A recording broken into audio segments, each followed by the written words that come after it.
Varicose veins కి సరైన చికిత్స కోసం సంప్రదించండి ఎవిస్ హాస్పిటల్. సో అంటే ఇప్పుడు రాజకీయాల్లోకి వచ్చిన తర్వాత ట్రోల్స్ అనేది కామన్.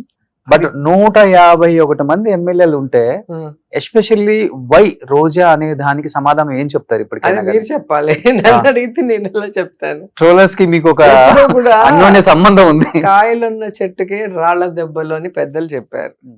సో ఎప్పుడు కూడా ఒక పవర్ఫుల్ పర్సనాలిటీని టచ్ చేసినప్పుడే దానికి ఒక టిఆర్పి ఉంటుంది, లేదా దానికి ఒక వాల్యూ ఉంటుంది. ఈరోజు మీరు నిజాల కన్నా యూట్యూబ్లో వచ్చే గ్యాసిప్స్కి, ట్యాగ్ లైన్లకి, ఈ రీల్స్కే ఎక్కువ క్రేజ్ ఉంటుంది, వైరల్ అవుతుంటాయి చూసారా.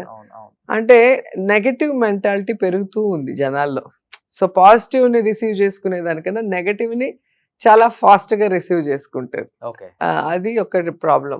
అండ్ నేను చాలా గట్టిగా నిలబడి వాయిస్ ఇస్తాను కాబట్టి ఇంకా నన్ను ఏ రకంగా వాళ్ళు నన్ను డామేజ్ చేయలేక ఈ విధంగా డామేజ్. అంటే నోరు మంచిదైతే ఊరు మంచిదైద్ది అంటారు. మిగతా చాలా మంది ఎమ్మెల్యేలు ఉన్నారు ఆడవాళ్ళు అక్కడ, విడుదల రజనీ కావచ్చు, రకరకాల వాళ్ళు ఉన్నారు. ఇంకా వాళ్ళు వినిపించినంత గొంతుక వైసీపీ పార్టీ కోసం కావచ్చు, జగన్మోహన్ రెడ్డి గారి గురించి కావచ్చు, వాళ్ళకన్నా అంటే చెప్తే మీకు ఇంకా తక్కువ శాఖలని చెప్పుకోవచ్చు. మీరే ఎందుకు అంత ఆయన శత్రువుల్ని మీ శత్రువులుగా భావించి దూషిస్తారనేది ఒక వాదన బయట. ఇక్కడ శాఖ మా పోస్ట్ ఏంటి అని కాదు, ఆ పోస్ట్ కి మన వల్ల వన్నె తెచ్చుకోవాలి. సో నాకేమి మినిస్ట్రీ ఇచ్చారని కాదు, నేను వెళ్ళినప్పుడు స్టేట్ వైడ్ గా నాకు ఇచ్చే మర్యాద మీరే కల్లారా చాలా సార్లు చూసింటారు. ఒక్క ఆంధ్రప్రదేశే కాదు, తెలంగాణకు వచ్చినా, తమిళనాడుకు వచ్చినా, లేదా కర్ణాటక వెళ్ళినా, ఎక్కడికి పోయినా నాకు ఇదే మర్యాద ఉంటుంది. ఎంతో ప్రేమగా నన్ను చూస్తారు.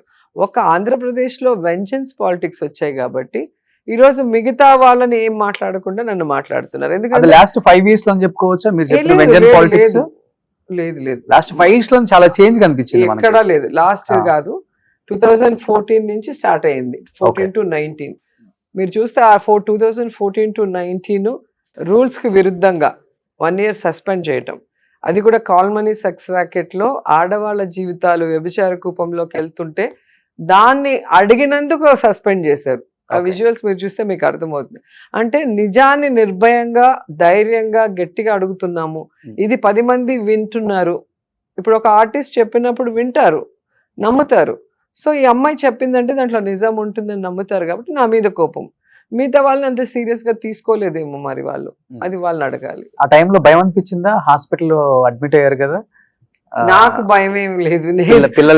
భయం అనేది ఉంటే నేను అసలు ఇంత గట్టిగా ఉండను కదా. నేను ఈ రోజే కాదు, చంద్రబాబు నాయుడు పార్టీలో ఉన్నప్పుడు కూడా మీరు చూడండి, కేసీఆర్ గారి మీద గొడవ పెట్టుకున్నా. ఎందుకంటే ఒక ప్రెస్ క్లబ్ లో లిక్కర్ మీద డిస్కషన్ జరుగుతా ఉన్నది. ఆల్ పార్టీస్ మీటింగ్ జరుగుతూ ఉంటే వాళ్ళు చంద్రబాబు నాయుడు గారిని తిట్టారు. అప్పుడు నరసింహారెడ్డి గారు అనుకుంటా, ఆయన టీఆర్ఎస్ తరఫున వచ్చి కూర్చొని మాట్లాడుతున్నారు, నేను టీడీపీ తరఫున కూర్చొని మాట్లాడుతున్నా. అప్పుడు బెల్ట్ షాపులు తెచ్చి నాయనే ఇది అన్నప్పుడు నేను టక్కన కేసీఆర్ గారిని అనేసాను. అంటే అక్కడ పర్సనల్ గా అన్నట్టు కాదు, నా నాయకుడిని అన్నారు, నీ నాయకుడు ఏంటి గొప్ప అన్నట్టుగా మనం మాట్లాడతాం. సో అప్పుడు ఎంత పెద్ద ఇష్యూ అయిందో. పార్టీలో అయినా కానీ మీ నాయకుడు అంటే మీరు ఒప్పుకోరు అసలు. మా నాయకుడు మా పార్టీ అంటే నేను ఖచ్చితంగా ఉన్నప్పుడు చంద్రబాబు నాయుడు ఆయన్ని అలాగే నేను సేవ్ చేశాను. ఆ రోజు కూడా ఆయన మీద ఈగ వాళ్ళనీయకుండా ఆయన కోసం ఫైట్ చేశాను. ఈ రోజు జగనన్న మీద ఇంకా డబుల్ గా ఎందుకు చేస్తాను అంటే, నన్ను గౌరవించి నేను ఏదైతే కోరుకున్నానో నా లైఫ్ లో, ఎమ్మెల్యేగా అసెంబ్లీలోకి అడుగుబట్టాలి, ప్రజా సమస్యల మీద పోరాడాలి, అధికారం వచ్చిన తర్వాత ప్రజలకి నా వల్ల సర్వీస్ చేయాలనుకున్నా, దానికి ఆయన అవకాశం ఇచ్చాడు. సో చంద్రబాబు నాయుడు అది చేయలేకపోయాడు, నన్ను గెలిపించుకోలేకపోయాడు, కాపాడుకోలేకపోయాడు. పార్టీ వాళ్ళే గెలిపించుకునే బాధ్యత ఆయన చేతుల్లో ఉంటుంది, ఖచ్చితంగా సీఎం గారి చేతిలోనే ఉంటుంది. ఎందుకంటే ఒక చోట మనకి సీట్ ఇచ్చినప్పుడు, మనం పుట్టి పెరిగిన చోట ఇవ్వకుండా కొత్త ప్లేస్ లో ఇచ్చినప్పుడు అక్కడున్న నాయకుల్ని పిలిచి, ఇది నేను నించున్నట్టుగా మీకు ఏదున్నా నేను చేస్తాను, మీరు అమ్మాయిని గెలిపించండి అని చెప్పాల్సిన బాధ్యత వాళ్ళకు ఉంది. చంద్రగిరి కదా కాదు, నగరి చంద్రగిరి తర్వాత మళ్ళీ నగరి. ఈ రోజు చంద్రబాబు నాయుడు వచ్చి చంద్రగిరిలో నించోమనండి, వాళ్ళు అంత పెద్ద సీఎం క్యాండిడేట్లుగా ఉండి ఒక కాన్స్టిట్యున్సీ నుంచి పక్కకు కూడా జరగరు. నాలాంటి కొత్త క్యాండిడేట్లు తీసుకొచ్చి ఒక రోజు ఎక్కడో పెట్టేసి, మళ్ళీ ఇంకో రోజు ఎక్కడో పెట్టేసి, ఇంకో రోజు ఇంకో చోట. మీరు స్టార్ హీరోయిన్ కదా అప్పటికి, ఎట్లా స్టార్ క్యాంపైనర్, స్టార్ హీరోయిన్, ఏదైనా అండి, ఏదైనా కూడా రాజకీయాల్లో ఎలా పవన్ కళ్యాణ్ పవర్ స్టార్ ఉండి 2 చోట్ల ఓడిపోయారు. మరి ఆయన మీటింగ్ కి లక్షలాది మంది వస్తారు, ఎట్లా ఓడిపోయారు? కాబట్టి సినిమా వేరే, సినిమా అభిమానం వేరే, పాలిటిక్స్ వేరే, ఓటింగ్ ప్యాటర్న్ వేరే. Hmm. దీనికి చాలా తేడా ఉంటుంది. అది Okay. మీరు గమనిస్తే మీకే తెలుస్తుంది. Hmm. గొప్ప గొప్ప సినిమా ఆర్టిస్టులు ఓడిపోయిన వాళ్ళని కూడా మీరు చరిత్ర చూస్తే తెలుస్తుంది. అవును. ఆశ్చర్యపోతాం, వీళ్ళ ఓడిపోయారు అనిపిస్తుంది. సో అట్లా ఉంటుంది.